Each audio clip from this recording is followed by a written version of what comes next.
In 1981, a 21-year-old police cadet walked out of her training academy in Arizona and vanished. No goodbye, no note, just gone. Detectives tore through the desert. They searched highways, mountains, even mine shafts, but there was nothing. No car, no footprints, no answers. It was like the desert had swallowed her whole. For 22 years, her family lived in torment, never knowing if she quit, ran away, or was murdered. Then, in 2003, nature itself spoke. A violent storm ripped across Arizona, tearing open the land. And when it was over, a hiker spotted something sticking out of the dirt. At first, it looked like trash, but when he wiped the sand away, his blood ran cold. It was a police badge, her badge. And what investigators uncovered next would not only expose a killer, it would shake an entire police academy to its core. This is the shocking story of the cadet who vanished without a trace, and how the desert gave her back. Watch until the end, because the final twist is something no one expected. And tell me in the comments, where in the world are you watching this from right now? If you're enjoying it, hit subscribe, it helps a lot. In 1981, a young woman stepped into the police academy wearing her brand new cadet uniform. The fabric was stiff, the badge shined, and the weight of it made her stand taller than usual. She was only 21, but she already carried herself like someone with purpose. Nervous, yes, but proud. Back then, women in law enforcement were rare. She knew eyes were on her the moment she walked in, some curious, some doubtful. She had heard people whisper that women didn't belong in uniform, that the work was too tough, too dangerous. But she ignored them. She wasn't here to prove them wrong. She was here to prove herself right. Her classmates noticed her right away. A few said she was brave, others said she was crazy. But she showed up every morning on time, hair tied back, boots polished, eyes focused. She stood in line with the men, refusing to be treated differently. Her family was proud beyond words. For them, seeing her in uniform meant their daughter was breaking barriers. It meant she was chasing a dream bigger than herself. Her friends admired her, too. They said she had always been the tough one, the one who didn't back down from a fight, the one who could walk into a room and take charge. Still, behind her serious face, there was nervousness. She knew the academy would test her in ways she couldn't imagine, but she had made a choice. She was going to wear that badge for real one day, no matter how many obstacles stood in her way. For the first time, she felt like she was standing exactly where she was meant to be. The academy was brutal. From the moment the sun rose, cadets were pushed to their limits. Grueling drills in the scorching Arizona heat, endless push-ups on burning pavement, running miles with heavy packs. The instructors didn't care if you were tired, sick, or ready to quit. Their job was to break you down and see who could survive. For her, it was worse. She wasn't just fighting the drills, she was fighting the unspoken challenge of being a woman in a place built for men. Some instructors treated her fairly, judging her the same as everyone else. Others didn't. They barked louder at her, looking for weakness. She pushed harder. When her legs screamed, she kept running. When her arms gave out, she pushed again. Slowly, some cadets started respecting her. They saw she wasn't going to quit. She had grit. She had heart. But not everyone respected her. A few cadets resented her presence. They said she was making things harder for everyone, that she didn't belong. She overheard whispers behind her back. It stung, but she never showed it. On the training field, she just tightened her jaw and pushed herself harder. Lectures inside the classroom weren't easier. The tests were complex, the laws overwhelming. She stayed up late reading her manuals, memorizing every code. If she didn't know the answer, she'd learn it. If she didn't pass the drill, she'd redo it until she did. For her, failure wasn't an option. Every bruise, every blister, every drop of sweat, it all became fuel. She wasn't going to let the academy break her. She was determined to walk out of those gates one day with a real badge pinned to her chest. At home, things felt different. Every time she came back from the academy, her parents looked at her with new pride. Her father bragged about her to neighbors, telling them his daughter was going to be an officer. Her mother kept a photo of her in uniform on the living room table where visitors could see it. They had always known she was strong-willed. Even as a child, she didn't shy away from challenges, but seeing her in uniform made it real. Their daughter wasn't just strong, she was breaking barriers. She was stepping into a world where few women dared to go. At family dinners, they asked about her training. She smiled, shared a few stories, but kept most of the hardships to herself. She didn't want them to worry. She always said the same thing: "I'm fine, I'll make it, you'll see." Her siblings admired her too. They teased her about being the tough cop of the family, but deep down they looked up to her. They believed she would succeed because she never quit anything she started. Still, the pressure weighed on her. At night in her room, she thought about the expectations. Her family's pride, the academy's challenges, the whispers from those who didn't believe in her. She promised herself she wouldn't fail, not for herself, not for them. One evening, she looked at her reflection in the mirror, still in her cadet uniform. She whispered, "I'm going to do this." And for a moment, her nervousness melted into determination. Her fellow cadets remembered her clearly even years later. They said she had something rare, a mix of toughness, humor, and kindness.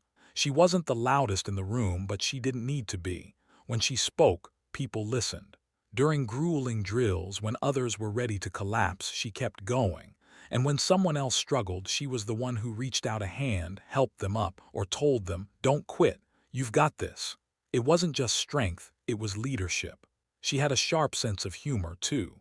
During long classroom lectures, she could whisper one line that made everyone laugh under their breath. It wasn't disrespect, it was relief. She lightened the heavy mood, even when everyone felt broken down. But behind that toughness and humor, she carried her own fears. She worried about fitting in. She knew some cadets thought she didn't belong. At night, in the dorms, when the joking stopped and the lights went out, she sometimes confided in a roommate. She admitted she felt pressure all the time, to prove herself, to not let her family down, to not give her critics a reason to doubt her. Still, she never let those fears show in public. In front of her classmates and instructors, she stood straight, spoke clear, and did her work without complaint. That's how they remembered her: strong on the outside, humble on the inside. One cadet later said, "She made the academy feel less lonely." She cared about people, but she never let anyone see how heavy it was for her. She carried it alone. To those around her, she was more than just another cadet. She was a friend, a leader, someone who made others believe they could get through it. But no one could have guessed how soon she'd be gone. On the night she disappeared, everything seemed normal. The cadets had evening drills, marching, push-ups, and late-night exercises meant to wear them down. She kept up as always, pushing herself through every order. When the drills ended, the cadets returned to their dorms. Some complained, some joked, some collapsed into bed. She went back to her room with her roommate. She seemed tired but calm. As they got ready for bed, she casually mentioned, "I'm going to take a short drive. Just need to clear my head." Her roommate didn't think much of it. Everyone had their ways of handling stress. A quick drive in the desert night didn't sound unusual. She wasn't upset, she wasn't acting strange. It seemed casual, ordinary. She grabbed her car keys, said she'd be back soon, and walked out the door. That was it.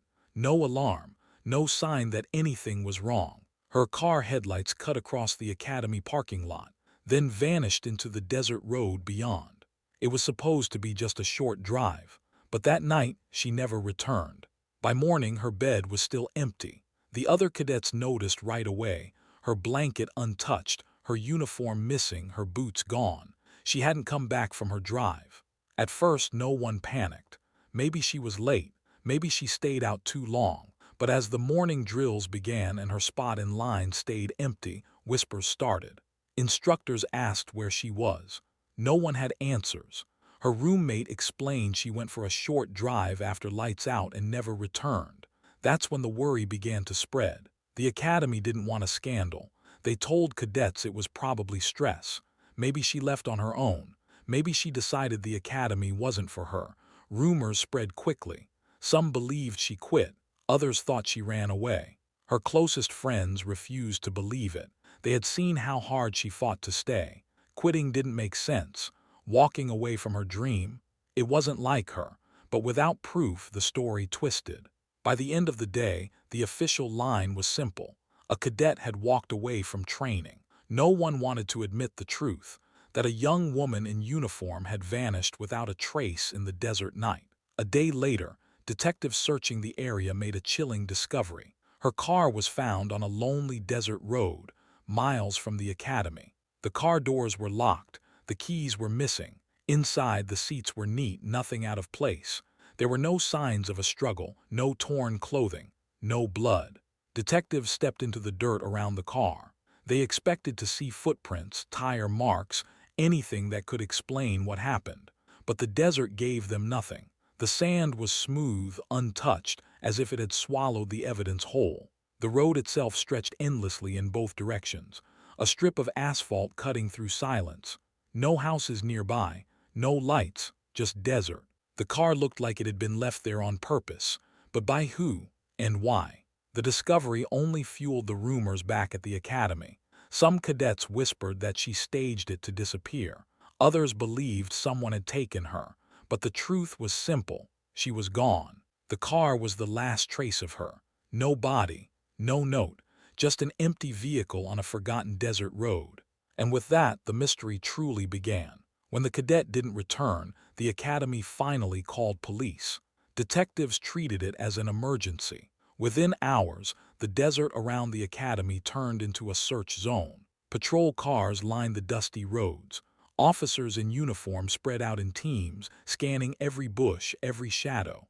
Dogs were brought in, sniffing for her scent. Helicopters thundered above, their blades slicing the quiet night sky. Spotlights swept across dry washes and gullies, cutting through the darkness. It looked like an army had descended on the desert. Everyone believed she'd be found quickly. How far could a young cadet go in just a few hours? Detectives thought maybe she had broken down somewhere nearby. Or maybe she was hurt and waiting for help. With so many people searching, the answer felt close. The cadets were shaken but determined. Some of them were ordered to join the search, walking side by side with officers. They scanned the ground for tracks, for anything that looked out of place. Each one silently hoped she would be found alive. But as the hours dragged on, nothing turned up. No footprints, no dropped belongings, no sign of her anywhere. It was as if the desert had erased her. By the next morning, news spread fast. A police cadet had gone missing in the desert. The story pulled people in from every corner of town. Families showed up, eager to help. Boy Scouts arrived with flashlights and maps. Off-duty officers came, still in partial uniform. They didn't want to wait at home while one of their own was missing.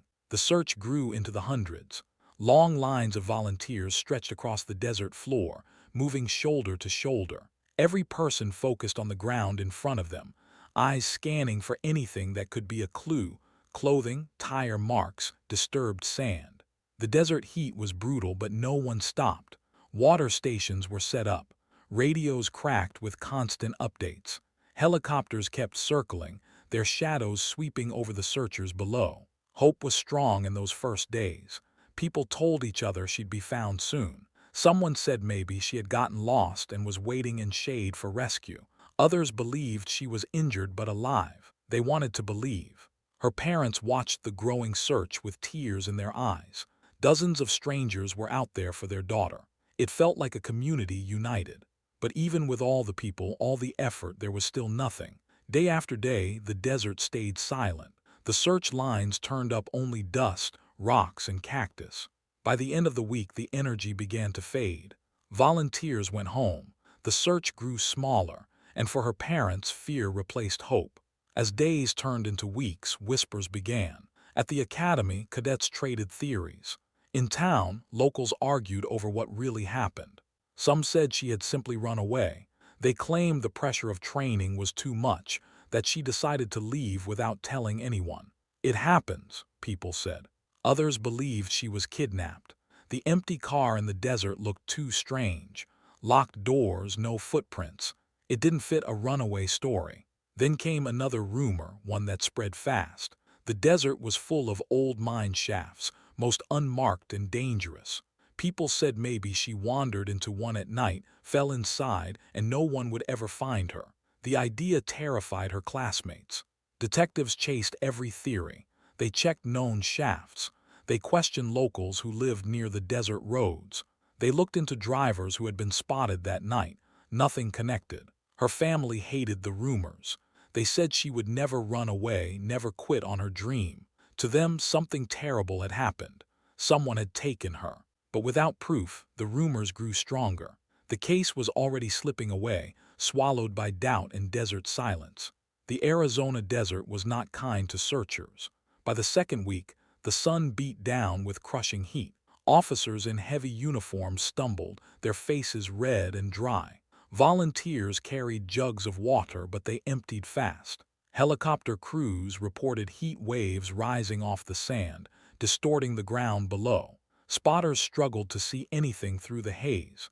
The desert seemed to hide its secrets.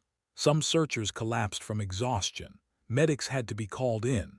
Tires on patrol trucks shredded on the sharp rocks, leaving vehicles stranded. Horses brought for the search stumbled on the uneven ground. Every step forward felt like a battle. Detectives knew time was slipping away. If the cadet was still alive somewhere, the desert wouldn't let her last much longer.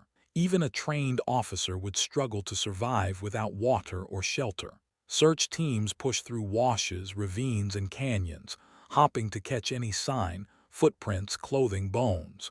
But every clue turned out to be nothing. Every shadow was just a rock. Every patch of disturbed dirt was just the wind. The desert wasn't just empty. It felt like it was fighting back. For detectives, the case no longer felt like a search. It was becoming a recovery, and yet no one wanted to say it out loud. Her parents refused to give up. While police ran their searches, the family made emotional pleas on local TV. In front of cameras, her mother held a photo of her daughter in uniform. Her voice shook as she begged anyone with information to come forward. Her father stood beside her, silent, gripping the picture frame so hard his knuckles went white. When cameras turned off, they didn't rest. They drove out into the desert themselves, stopping at lonely dirt roads. They rolled down the windows, calling her name into the hot, empty wind. Sometimes they got out and walked, voices breaking as they shouted for their daughter, hoping she could somehow hear them. Every night they sat by the phone. Every ring made their hearts race. Maybe it would be her. Maybe someone had found her. But the calls were always dead ends, tips, rumors, or silence. Their house filled with maps marked with red circles, places searched, places still left to search. It was all they thought about. The academy kept training new cadets, the program moving forward. But for her family, time stopped. Their daughter was out there, and they weren't going to let the world forget it. Days slipped into weeks. Detectives kept circling back to the car, hoping they had missed something. Forensic teams dusted it again and again. No fingerprints, no blood, nothing unusual inside. The car was locked when found, which puzzled investigators. If she had left on her own, why leave without her keys? If someone else had taken her, how did they lock it back up? Officers scoured the road around it with metal detectors and search dogs. They hoped for tracks, shell casings, anything at all. The desert gave them nothing. The sand was smooth, erasing every trace of what might have happened that night. Detectives interviewed cadets and instructors again. Stories stayed the same. She went for a drive. No one knew why. No one saw her after. Privately, detectives admitted to each other they were stuck. No suspect, no clear motive, no crime scene. Just a young cadet who vanished into the desert.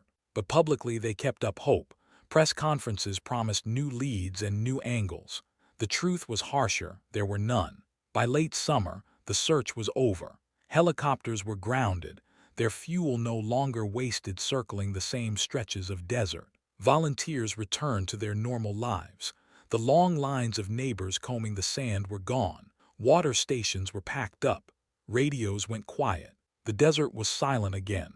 Detectives filed away reports and photos, each one marked with no evidence found. The car was towed to storage, sitting as the only real clue in the entire case. At the academy, training went on. New cadets filled the halls. Her name was mentioned less and less. Whispers about her disappearance slowly faded, replaced with new gossip and new recruits. But her family couldn't move on. To them, every day without answers was torture. They kept her picture on the table. They prayed for a call that never came. The house stayed heavy with silence. As the months passed, newspapers stopped covering the story. The town stopped asking questions. She became another missing person in the desert, unsolved, unexplained, almost forgotten. But the desert had not forgotten. Somewhere out there, buried beneath miles of rock and sand, her secret was waiting. For now, though the case was cold, even as the case faded from headlines, her parents refused to let the world forget. Every year, on the day of academy graduation, they showed up. They carried the same framed photo, their daughter in her cadet uniform, standing tall, eyes full of hope. The academy allowed them to place it on a small table near the stage. When new cadets marched in for the ceremony, they always paused. Some gave a quick salute, others placed a hand over their heart. Many of them had only heard the story in whispers, the cadet who vanished in the desert. But in that moment they saw her face and they remembered. For her parents, those ceremonies were a lifeline. They kept her dream alive. They told themselves, she is still part of this academy. She is still one of them. But once the ceremonies ended, the reality always came back. Their daughter was still gone. Her bed was still empty. Detectives, meanwhile, moved on to other cases. For them, her file was one more cold case stacked on a shelf. Occasionally, a new detective would glance at it, flip through the reports, then put it back. No leads, no evidence, no way forward. For the academy, her name became tradition. For her family, it was heartbreak. The hope never died. Years passed, but the case never fully disappeared. Every so often, detectives got strange calls. One man phoned in, claiming he had seen a young woman hitchhiking near the highway just days after the cadet vanished. He swore it was her. Same short hair, same build, same uniform pants. Detectives rushed to follow the lead. They checked motels, bus stations, and diners along the stretch of highway. Nothing. No one else had seen her. The man stuck to his story, but without proof, it went nowhere. Another caller said he spotted a girl in Phoenix that matched her description. Detectives checked security footage and interviewed workers. Once again, nothing. Every lead was the same, promising at first, then collapsing into dead ends. Detectives began to notice a pattern. People wanted to believe they saw her. It was easier to imagine her alive somewhere than buried in the desert. The family clung to these tips, each one raising hope. But each time detectives came back empty-handed, the crash was harder. The case dragged on. Leads came in, but none answered the question, where was she? Then came one of the strangest claims of all. A woman called police, saying that years earlier she had been held against her will in a shack deep in the desert. She claimed she wasn't alone. Another girl was there too, a girl who looked like a police cadet. Detectives didn't ignore it. The story was too specific. They pressed her for details. She described an old wooden shack with a rusted tin roof, hidden among dry washes and scrub brush. She said she was eventually released, but she never forgot the other girl. Teams went out searching. Officers drove miles of dirt roads, mapping every shack they could find. Some were collapsed, others were used by hunters or drifters. Each one they checked was empty. No signs of captivity, no trace of the cadet. The woman stuck to her story, swearing it was real. But with no evidence, detectives couldn't move the case forward. Her parents heard the rumor and begged police to keep searching. But after weeks of nothing, the shack story was filed away like all the others, unproven, unsolved. As the years went on, whispers inside the academy grew louder. Cadets began talking about one of the training officers from 1981. He had a reputation for being harsh, even cruel. Some called him dangerous. Rumors spread that he harassed female cadets, though few ever reported him. Detectives reopened his file. They learned he had left the academy not long after the disappearance. That fact alone raised eyebrows. When questioned, the officer denied everything. He claimed he barely knew the missing cadet, that he treated all recruits the same. He laughed off the rumors, calling them just cadet gossip. Still, detectives dug deeper. They interviewed former cadets who had trained under him. Some described him as intimidating, someone you didn't dare cross. Others admitted he made them uncomfortable. But no one could place him with the missing cadet the night she vanished. No one had seen them together. Detectives had suspicion but no proof, no witness, no physical evidence. Once again the case stalled. The officer walked free. For her family, it was another cruel turn. They believed the whispers, but whispers weren't enough to bring justice. Years after the disappearance, a former cadet came forward with something shocking. He admitted that he and the missing cadet had argued the week she vanished. He told detectives he often felt jealous of her. She was younger, sharper, and seemed to earn the respect of instructors faster than he did. He said the argument was heated. He even admitted he once thought she didn't belong there, but he swore he never harmed her. Detectives pressed him hard. Was the fight worse than he claimed? Did it spill into that final night? The cadet stuck to his story, and when investigators checked his alibi, it held up. The night she disappeared, he had been with other cadets at a training exercise. They confirmed he never left. Still, suspicion grew. The academy whispered about him. Some believed he was hiding more than he said. But once again, there was no evidence. No link to the car. No proof he had been near the desert road. Another trail, another dead end. For her family, the years without answers were brutal. They called detectives constantly, asking for updates. Each time a new lead surfaced, a sighting, a rumor, a possible suspect, they clung to it. For a few hours, sometimes days, hope returned.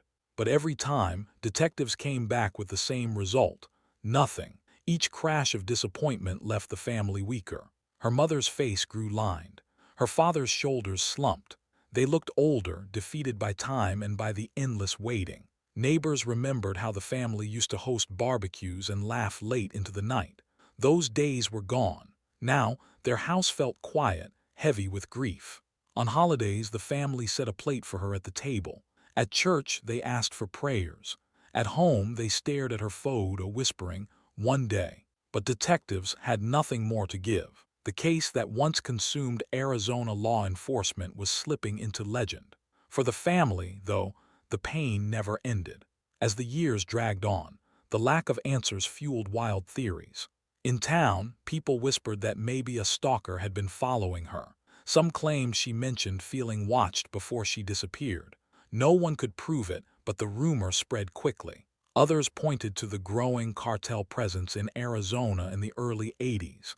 Maybe she stumbled onto something she wasn't supposed to see. Maybe she was kidnapped, taken across the border, silenced.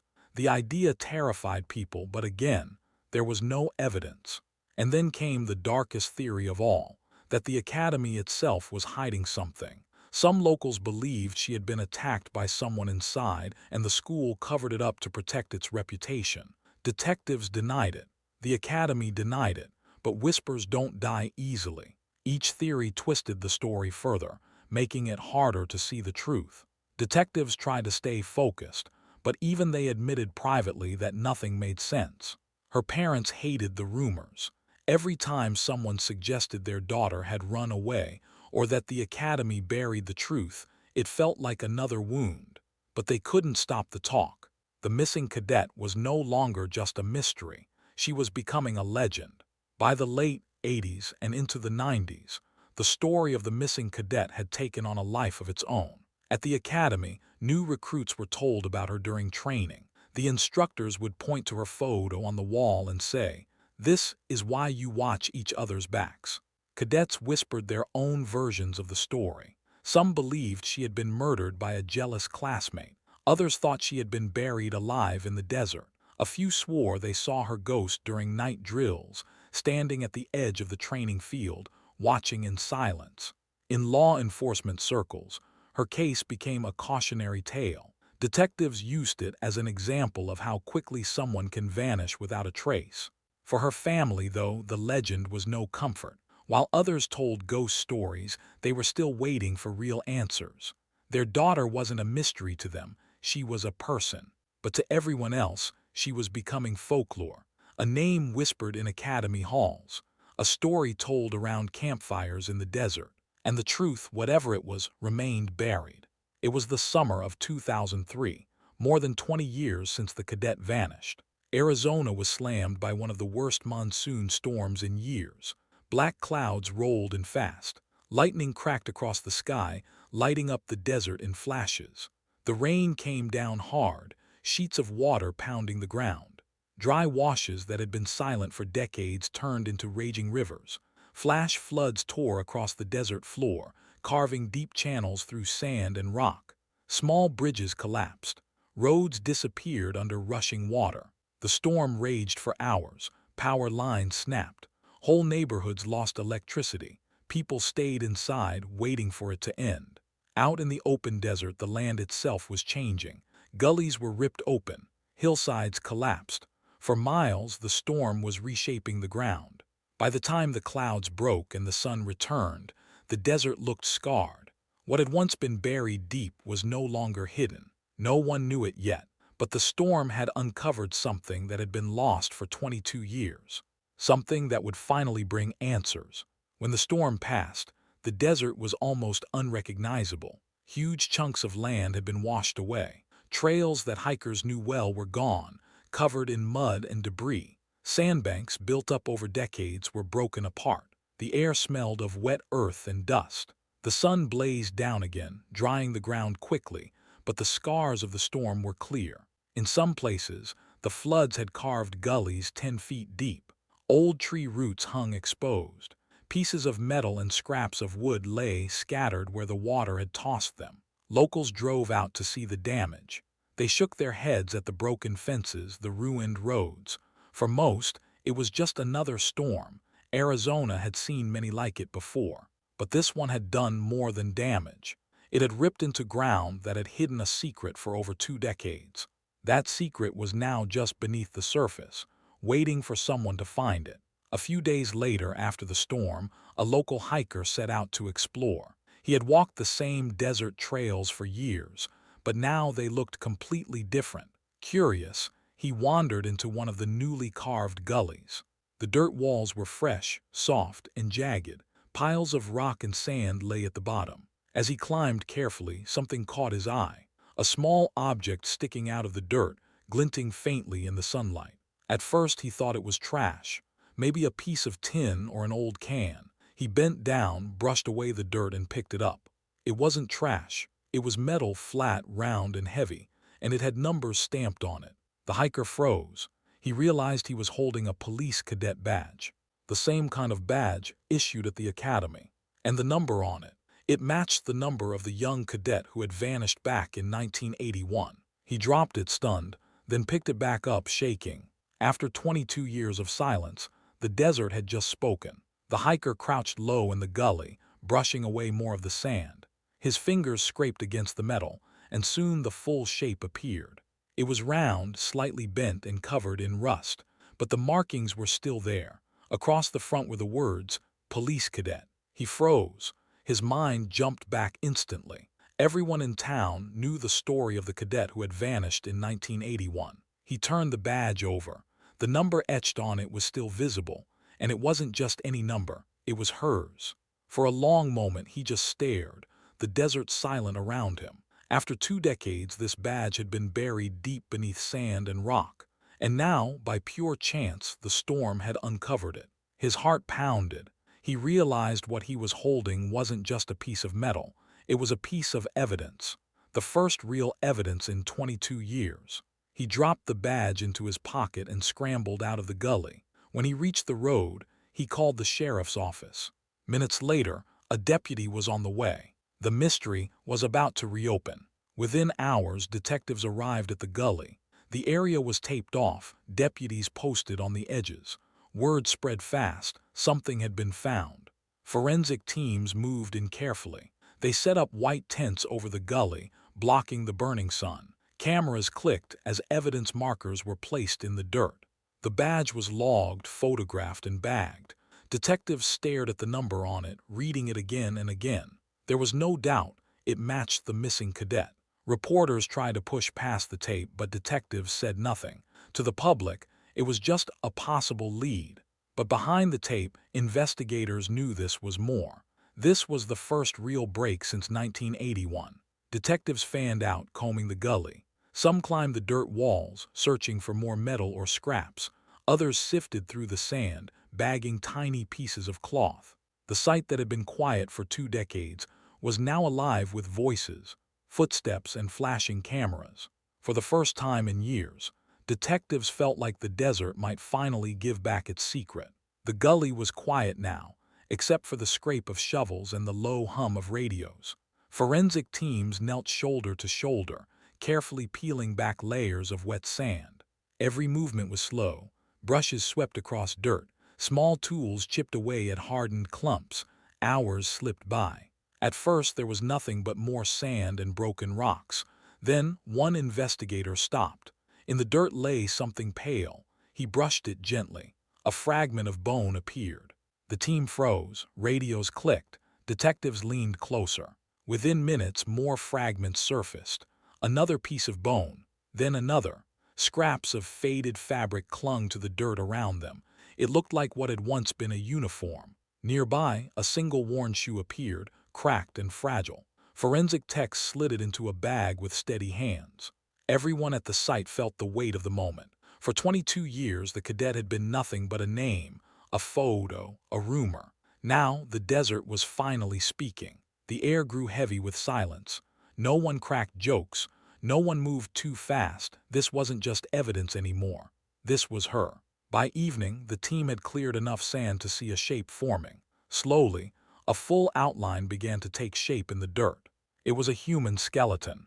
The bones were fragile but complete, curled slightly as if the body had been pressed into the shallow ground. Scraps of cloth clung near the ribs, the last pieces of a cadet's uniform. Detectives crouched close, studying the scene. They didn't need confirmation. They knew instantly who it was.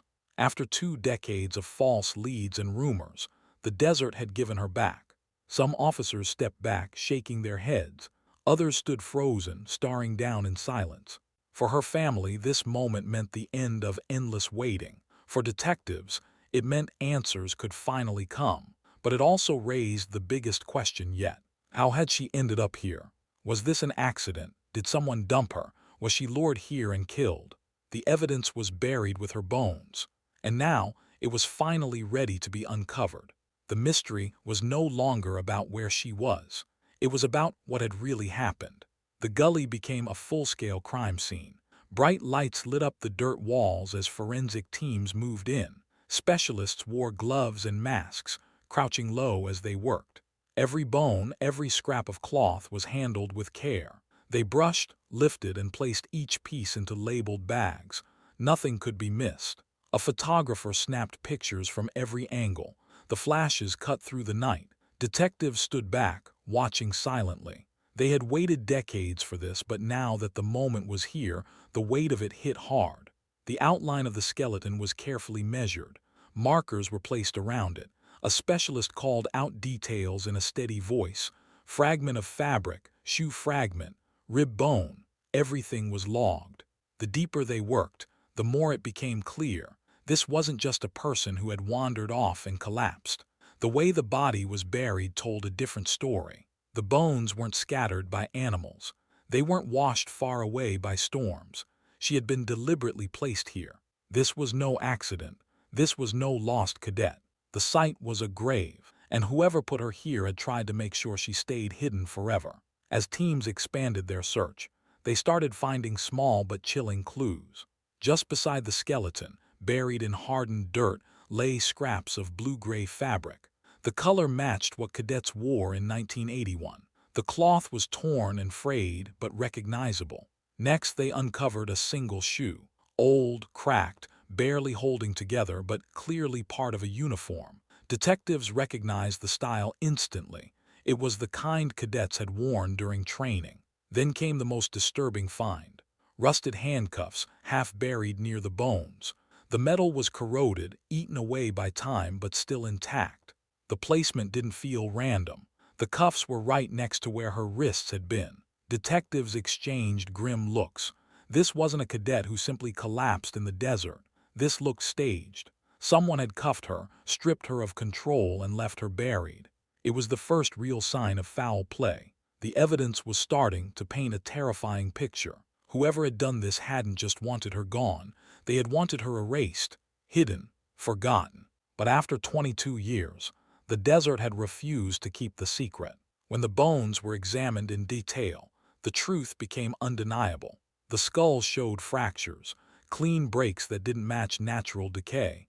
Experts studied them closely. They weren't from animals and they weren't caused by the storm. These were impact injuries. The ribs told a similar story. Several were broken in ways that suggested blunt force trauma, the type of damage caused when someone is struck with heavy force. Forensic experts gathered with detectives and laid out their findings. This cadet hadn't just vanished on her own. She had been attacked. Detectives sat in silence, letting it sink in. For more than 2 decades, theories had run wild. Maybe she had run away, maybe she had gotten lost, maybe she had fallen into a mine shaft. But the bones told the truth. She hadn't quit. She hadn't walked away from her dream. She had been murdered. The discovery of her remains was no longer just a recovery mission. It was now a homicide investigation. And for the first time in 22 years, detectives had proof that someone out there had killed her, proof that demanded answers. With the bones confirmed and signs of violence clear, detectives made the call. The case was officially reopened. In the evidence room, dusty boxes were pulled off shelves. Files marked 1981 were stacked high on desks. Old reports, photographs, and interviews were spread out across the table. This time, things were different. Detectives had modern forensic tools on their side. DNA analysis, digital imaging, and advanced crime lab testing, all things that didn't exist when she vanished. They started by re-examining what little evidence had survived from the original search. A few fragments of her belongings, some photographs of the car, and now the badge, the uniform scraps, and the bones. The tone inside the station shifted. For 2 decades, her case had been nothing but a ghost story passed down by recruits. But now it was active again. Detectives promised the family one thing: they wouldn't stop until they found the truth. For her parents, it was bittersweet. After 22 years, the hope that she was alive was gone. But at least now, there was movement. Someone had done this, and detectives believed the answer was hidden in the past. The next step was reaching out to the people who had known her best, the cadets who trained with her in 1981. Detectives tracked them down across the country. Some were still in law enforcement. Others had retired, moved into private life, or left police work completely. Most remembered her clearly. They spoke about her determination, her toughness, and how she never gave up in training. They also remembered how proud she was to wear the uniform, even when the academy wasn't welcoming to women. But as interviews continued, a pattern started to form. Several cadets, independent of each other, mentioned the same detail. She had been nervous around a certain training officer. She had even whispered to a roommate once that she didn't like being left alone with him. At the time, no one had thought much of it. The officer had authority. Cadets didn't dare question him. Now, decades later, that small detail stood out. Detectives highlighted his name in their files. For the first time, the investigation wasn't just about where she ended up. It was about who had put her there. Detectives turned their focus to the training officer, whose name kept coming up. Back in 1981, he had left the academy not long after her disappearance. At the time, it was explained as a personal decision. Now, detectives weren't so sure. They tracked him down. He was older, living a quiet life, long retired. When they showed up at his door, he tried to act casual, but his body language gave him away. At first, the conversation was light. Detectives asked about his career, his time at the academy, the cadets he trained. But when her name came up, everything shifted. His answers grew shorter. His voice cracked. He stumbled over basic details. Detectives pressed him. "Where were you the night she vanished?" He paused too long before answering. His story was vague, changing as he spoke. He said he was at home, then later claimed he was on a drive. The timeline didn't add up. Detectives didn't have enough to arrest him, not yet, but they walked away convinced of one thing: this man was hiding something. The nervous look in his eyes said it all.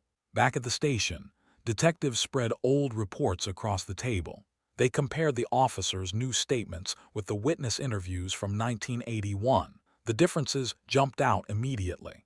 In one report, a cadet had mentioned seeing him talk to her shortly before she left the academy that night. In another, someone recalled the officer offering her a ride when she looked upset.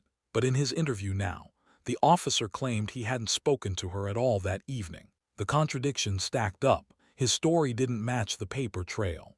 Detectives also checked his official timeline. He had signed out early from duty the night she disappeared.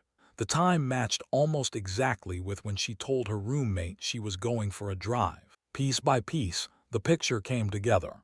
It was no longer a vague theory. It was a pattern. He may have been the last person to see her alive. And for detectives, that changed everything. Detectives went back into the academy archives, pulling dusty files that hadn't been touched in decades.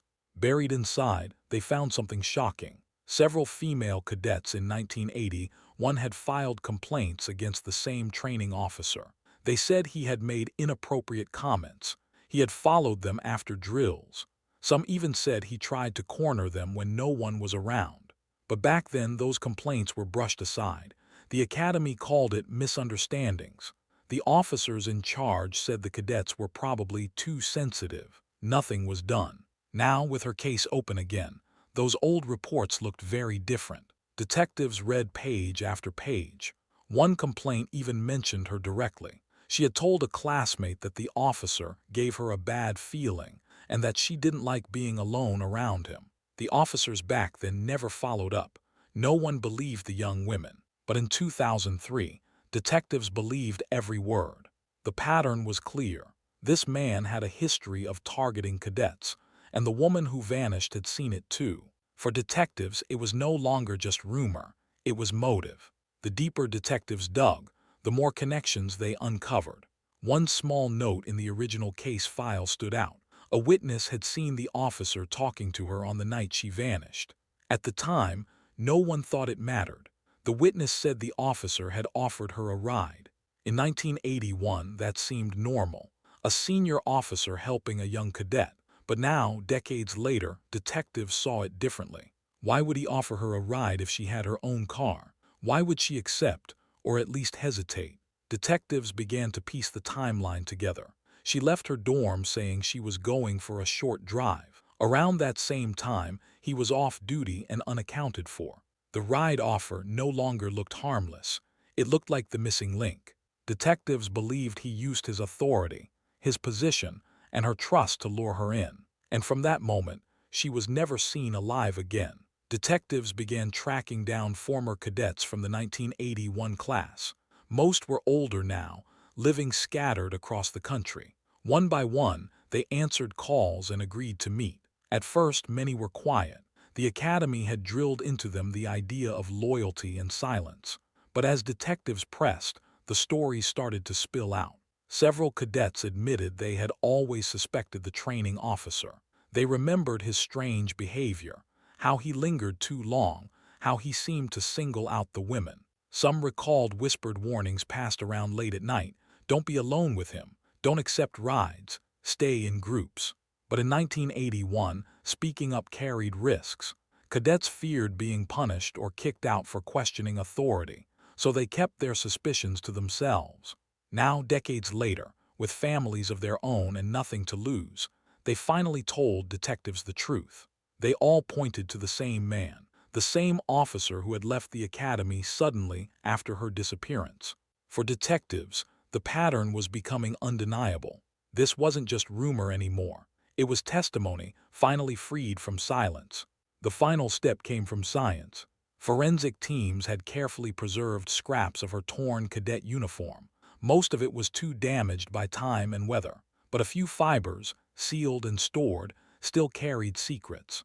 Technicians ran new DNA tests, using technology that didn't exist in 1981. Days later, the results came back. Traces of DNA clung to the fabric, and it wasn't hers. When compared to the training officer's sample, the match was undeniable. After 22 years, the science finally gave detectives what witnesses and rumors could not: hard proof.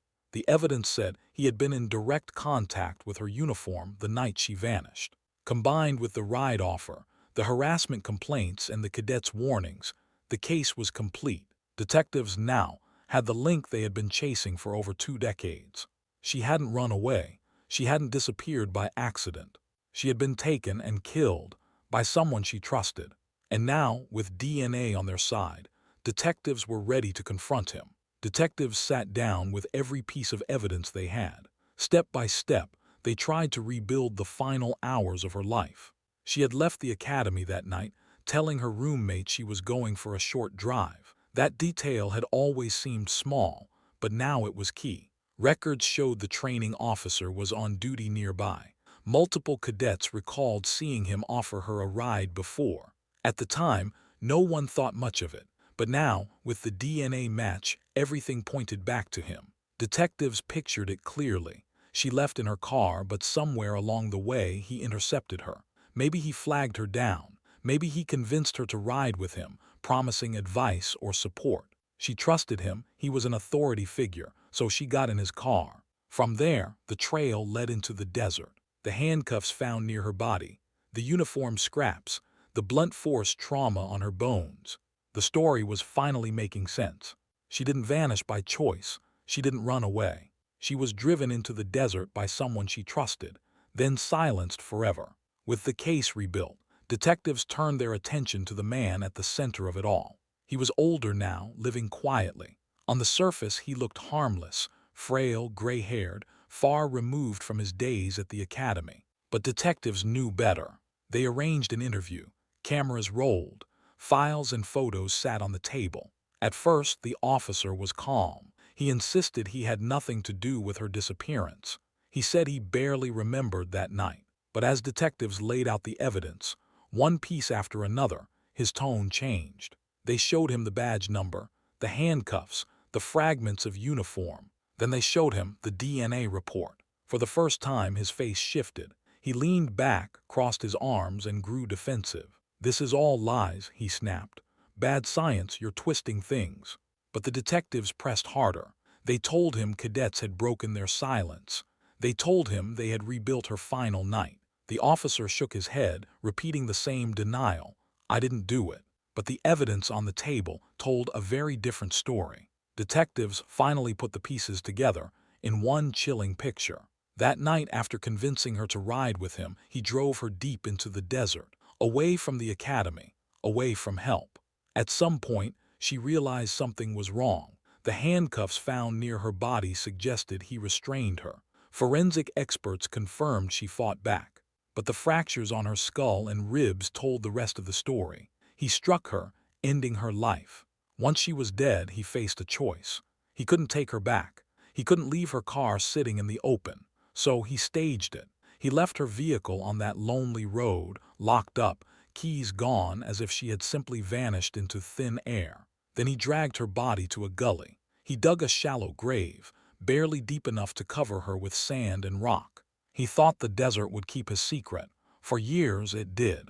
The winds buried her deeper. The shifting sand erased any tracks. And he walked away. He left the academy soon after. To outsiders, it looked like just another career move. But detectives now saw it for what it was. A man trying to outrun his crime. For 22 years, he lived as if nothing had happened. But he was wrong. The storm in 2003 ripped through the land and carved open the gully. His shallow grave could no longer hold the truth. The badge, the bones, the evidence, it had all been waiting. With the evidence stacked against him, detectives made their move. They arrived at his home with an arrest warrant. Neighbors watched as the once respected training officer was led away in handcuffs. The news spread instantly. For decades, people had wondered what happened to the cadet who vanished in 1981. Many believed she quit. Others thought she'd been kidnapped. Some whispered she fell into a mine shaft. But now the truth was out. She hadn't left by choice. She had been murdered by the very officer who was supposed to protect and guide her. The reaction was explosive. The academy was stunned.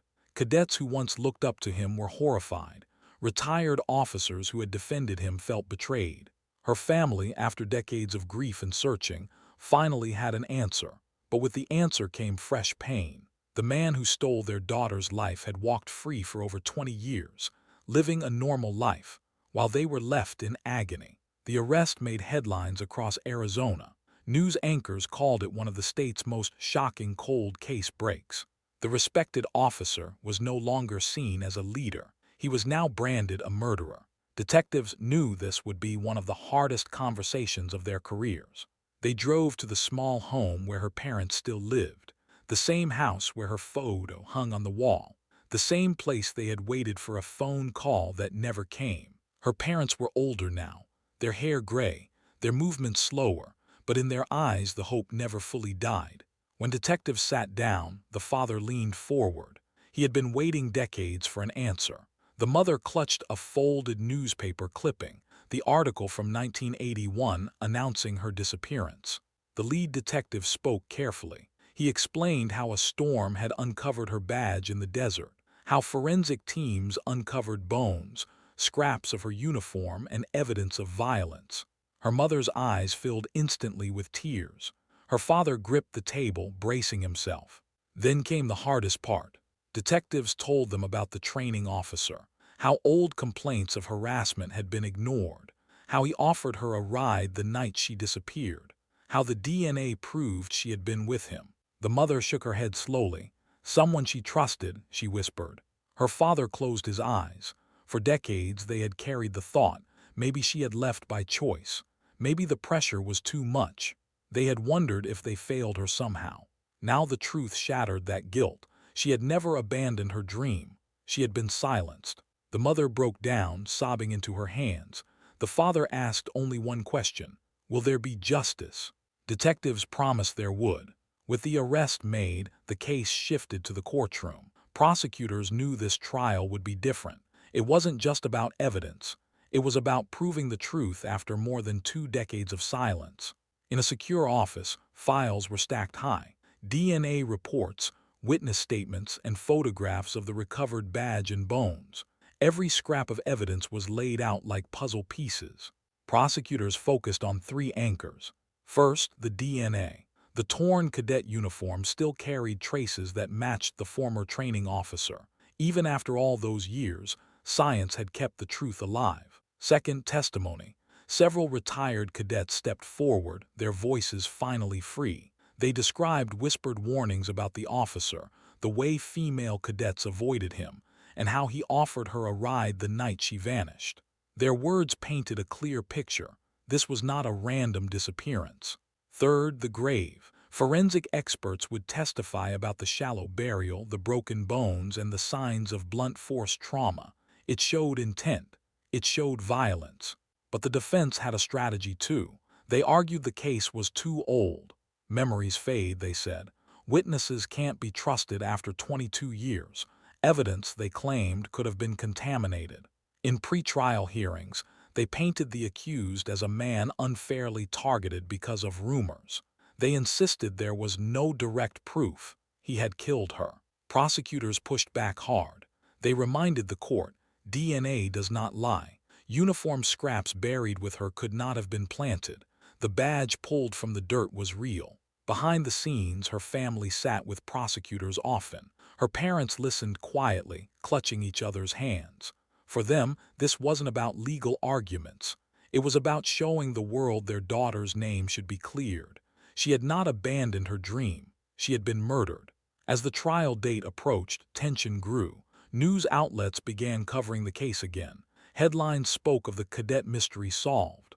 Old academy staff, now in their 60s and 70s, braced for testimony. The accused sat in custody, silent, waiting. For decades, he had hidden behind denial. Now, every secret was about to be laid bare in front of a jury. For the first time in 22 years, justice felt within reach. When the trial begins, the courtroom is packed. Reporters sit shoulder to shoulder, cameras waiting outside. But inside, the focus is on the witnesses. The first former cadet steps up. She's older now, her voice shaky, but her words are steady. She tells the jury how, back in the early 1980s, female cadets were treated like outsiders. The culture was harsh, unforgiving, and silence was expected. We were told to toughen up, she explains. If we complained, we were weak. She then points to the man at the defense table, the former training officer. She describes how he hovered near female cadets, how his attention made many of them uncomfortable.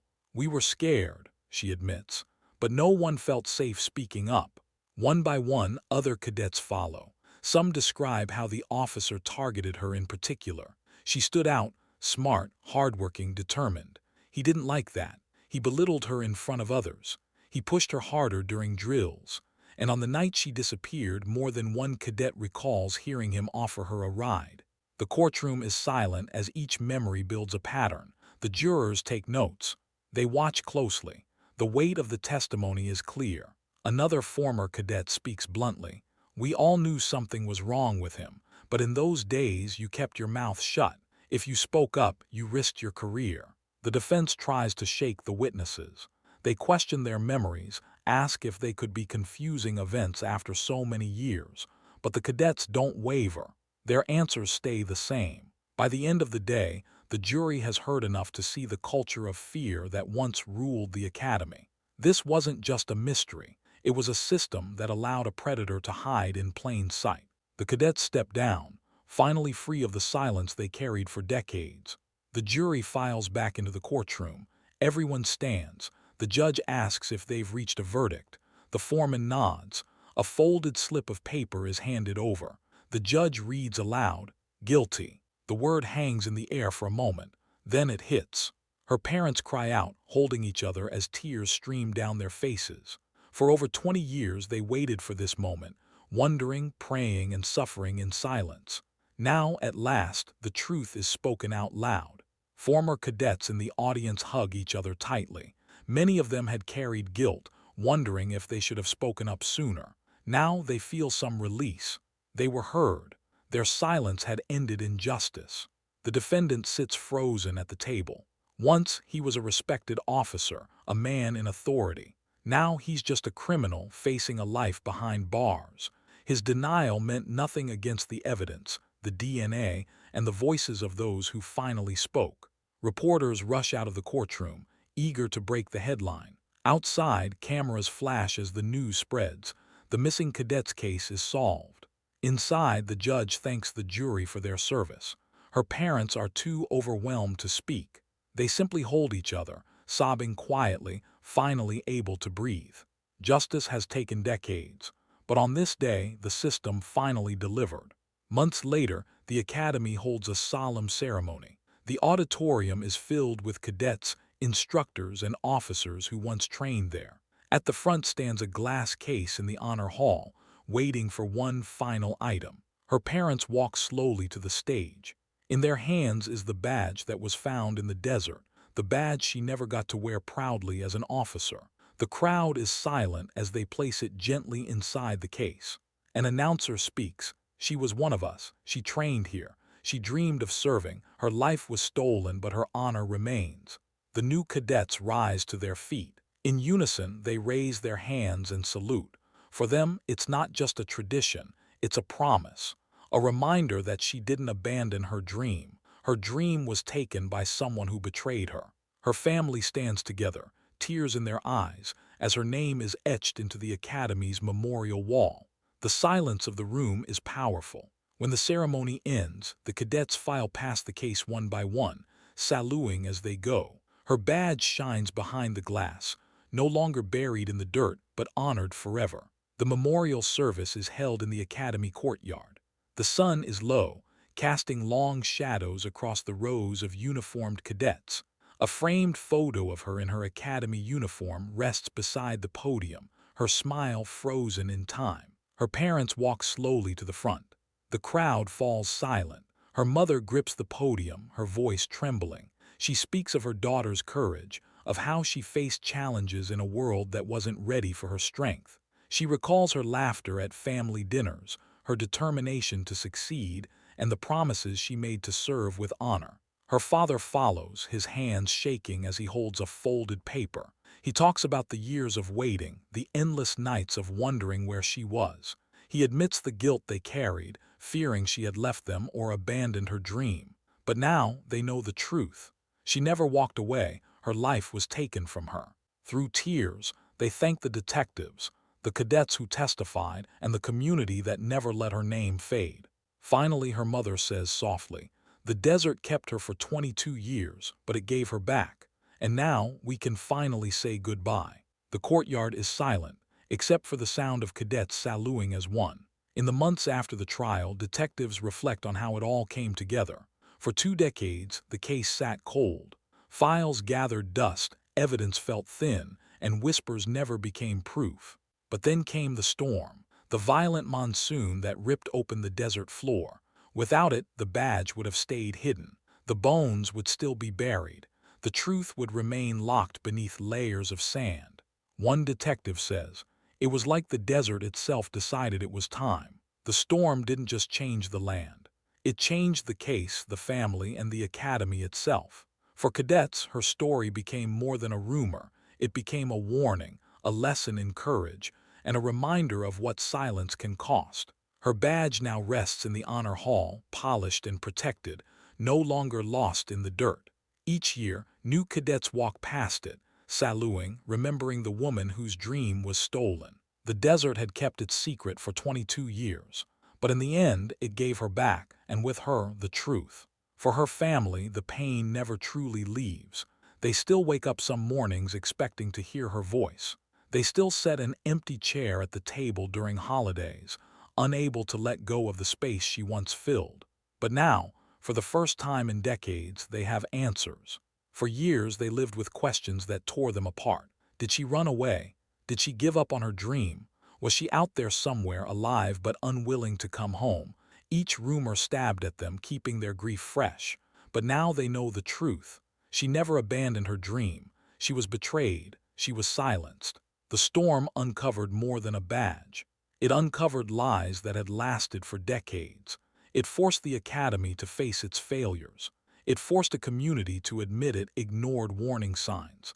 And it forced justice to finally catch up to a man who thought he could bury his crime forever. Her parents say they still carry pain, but it is a different kind of pain now. It is no longer filled with doubt, no longer clouded by guilt. It is the pain of loss, but also of closure. For the academy, her story stands as a permanent reminder. For detectives, it is proof that persistence matters. And for her family, it is the final word. She did not walk away. She fought until the end. The storm gave them the truth, and with it her story finally ends.